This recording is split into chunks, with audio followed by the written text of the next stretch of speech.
Good day, ma'am. Good day, classmates. Today we're going to proceed to lesson 2, the forestry framework.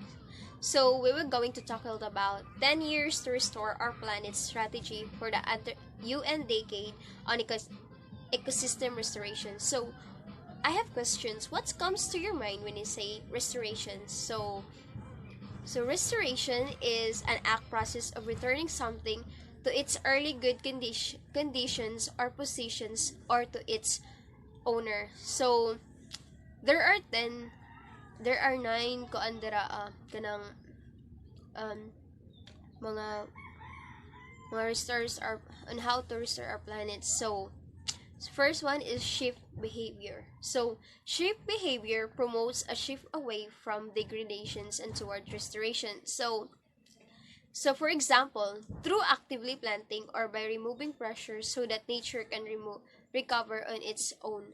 So we humans must actively planting sa mga tanom, especially kung for example, kung magwa ganitag puno kay putulo na to kay gamiton na to sa ato ang provisions, kailangan palitan dahil na to, pulihan dahil na to kay para mag-maintain ra gyapon siya, mag-recover gyapon siya.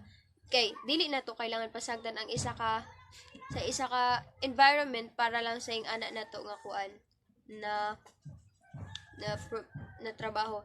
And we must implement sustainable land management practices. Yes, because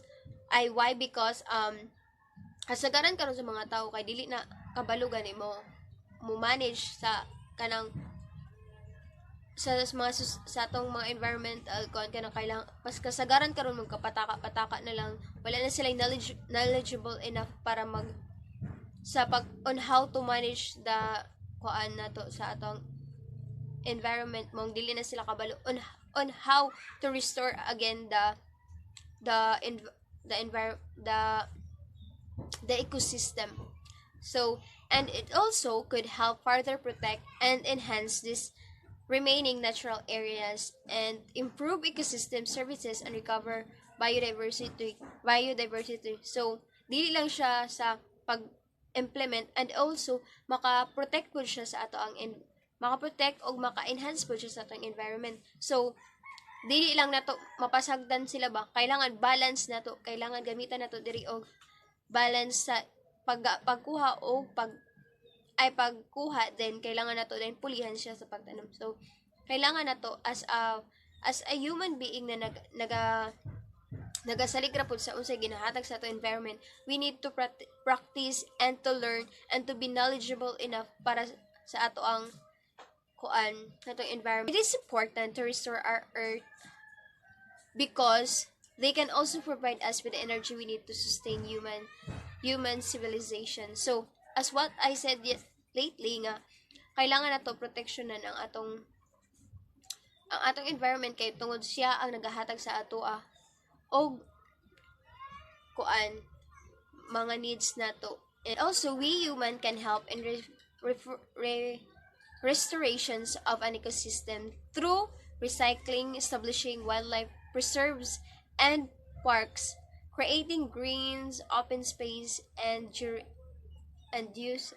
doing reforestation and space and long infestation. One is right incentives, redirect investment to restorations and showcase economic returns. So example, and it can also provide significant societal benefits through the enhanced provisions of ecosystem services such as carbon sequestrations, flood regulations, clean air and water. So how can we invest in nature? So in order to invest in nature is reduce risk in nature investments and flexible capital. So dili lang nato ginapataka og invest ang atong pag-restore gani, dapat din kailangan nato siya pulihan dayon, kailangan nato aksyonan kaagad, dili na dugayon pa tungod kay maka-benefits man gihapon ta after all that we are going to kuan sa pag-restoration sa to. So kailangan nato ang right incentives to regulate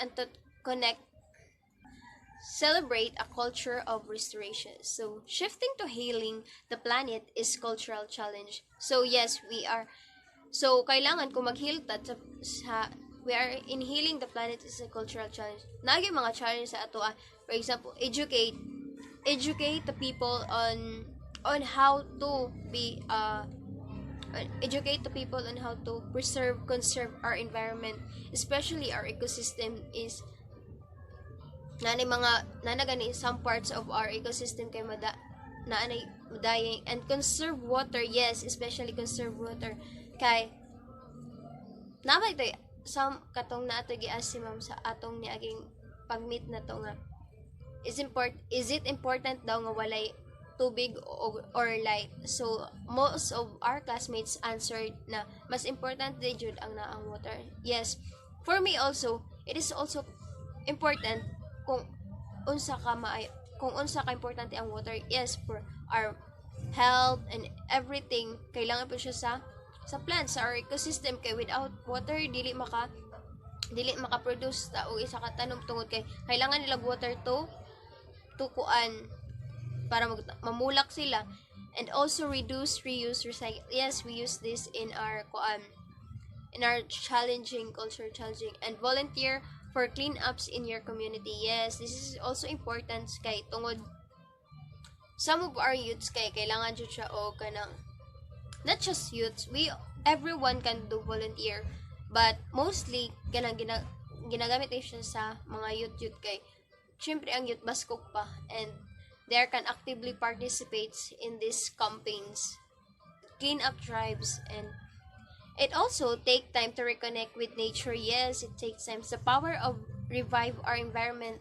thus full and use only with governments. So the next generation. So incorporate restorations into formal and informal education. So encourage youth advocacy and develop hands-on restoration skills. So yes, we youth, I and the others are it is important yun nga kailangan na to mabalaan po, dili lang sa ato dapat mag-encourage po ta sa dili dapat ta selfless, dili dapat ta selfish, dapat selfless ta sa ato ang mga kaubanan kay youth. Dapat gina-encourage nato sila unsaon pag restore sa ato ang restore sa atong ecosystem, labi na karon nga daghanay nagagamit sa anak. Kailangan nato mag-advocate sa ilaha, mag-educate sa ilaha para sa ato ba'y nakasalalay ang next generation. Mag-unsa na lang atong generation o kanang samtang sa ato pa lang dapat gina-train na lang nato sila on how to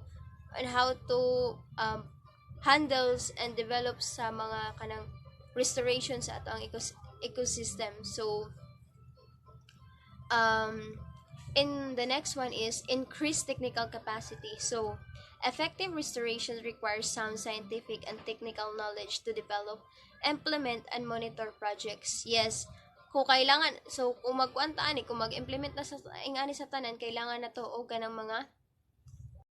In the next one is increase technical capacity. So effective restoration requires sound scientific and technical knowledge to develop, implement, and monitor projects. Yes, kung magkuantaan kung mag-implement na sa ingani sa tanan, kailangan na to og kanang mga knowledge to develop, kailangan na to og kanang knowledgeable enough para makabuhat taging ani, dili lang sige dapat aksyonan jud nato ni siya kanang dili lang sa ingon nga magplan kailangan na to sa lihokon, dili lang sa ingani lang sige tag istorya. It is important to save the earth's ecosystem. Why? Because restoring our damaged ecosystem will help to end poverty, combat climate change, and prevent mass extinction. Importante yun kaayo nga ma-save na to ang ecosystem, kay wala na may lain mo save sa itong ecosystem kundi kita ra maghihapon, kay kita ra may nagabenepisyo og ang mga animals na itong ginakuanan.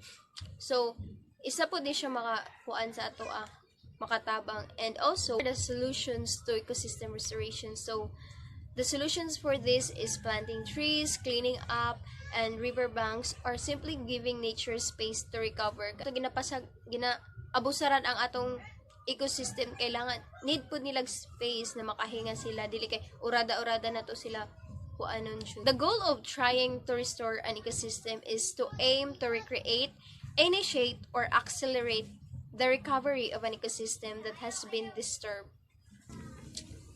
So I guess that would be all. Thank you. Good day everyone. Today I will discuss to you the strategy on how to restore our planet 10 years from now. First is global movement. Creating a global movement to restore our planet involves fostering awareness, advocacy, and collective actions. This movement would encourage individuals, communities, businesses, and governments worldwide to prioritize sustainability, conservation, renewable energy, reforestation, waste reduction, and responsible consumption. Para mahitabo ang global movement, the people needs to engage through education, campaigns, and international cooperation can spark widespread commitment for healing our planet for future generations. So next is leadership. We need leadership and guidance to act as one. In restoring the planet, it requires visionary leadership that focused on sustainability, innovation, and global collaboration. Ang effective leaders must prioritize initiatives like conservation efforts and policies aimed at mitigating climate change's impact. The leader needs to think a solution that balance ecological restoration with human progress for a sustainable future. Next is build capacity. Restoring our planet involves comprehensive efforts across various domains. There are some broad approaches to build capacity for environmental restoration. First is education and awareness. So in education and awareness, it promotes environmental education to raise awareness about conservation. And they conduct workshops and campaigns to inform communities about sustainable practices. Next is research and innovation. Invest in research for eco-friendly technologies and restoration method. We must support initiatives that focus on innovative solutions for environmental challenges. Next is community engagement. Involve local communities in restoration projects. Dapat magkaisa gyud to no kay para mapadali or mapanindot nato ang atong planet. Dapat nag-attend pud tag mga campaign or program kung unsaon ang proper nga treatment sa atong ecosystem. And next is reforestation and habit restoration. Implement large-scale restoration projects. Restore degraded habits to support biodiversity. So last is waste reduction and recycling. So, develop and promote recycling program. Dapat i-practice na ito atong kaugalingon kung unsaon para ma-lesser ang waste and dapat i-apply pud nato ang sa atong everyday life ang proper disposal methods. Next is finance restoration.